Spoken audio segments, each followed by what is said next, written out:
DSC నియామకాల వ్యవహారంపై కర్నూలులో వైఎస్ఆర్సీపీ యువజన విద్యార్థి విభాగం నాయకులు నిరసనకు సిద్ధమయ్యారు. డిఎస్సిలో జరిగిన అక్రమాలకు బాధ్యతగా విద్యాశాఖ మంత్రి నారా లోకేష్ రాజీనామా చేయాలని డిమాండ్ చేశారు. 28న నిర్వహించనున్న నిరసన ర్యాలీకి సంబంధించిన పోస్టర్ను నాయకులు ఆవిష్కరించారు. మెగా డిఎస్సి పేరుతో అక్రమాలు జరిగాయని, స్పోర్ట్స్ కోటాలో అర్హులకు అన్యాయం జరిగిందని వారు ఆగ్రహం వ్యక్తం చేశారు. డిఎస్సి నియామకాలపై సిబిఐ విచారణ జరిపించాలని, బాధ్యులపై చర్యలు తీసుకోవాలని డిమాండ్ చేశారు.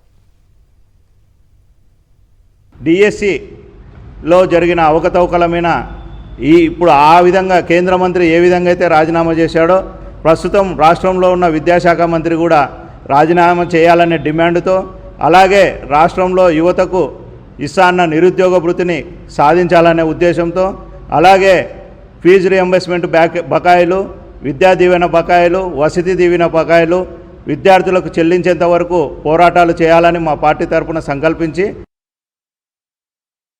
నిరుద్యోగ వృద్ధి రాని ప్రతి నిరుద్యోగి, ఫీజు రియంబర్స్మెంట్ పడని ప్రతి విద్యార్థి కూడా ఈ కార్యక్రమంలో పాల్గొని ఈరోజు నారా లోకేష్ ఏ విధంగా అయితే విద్యార్థుల జీవితాలతో ఆడుకుంటున్నారు.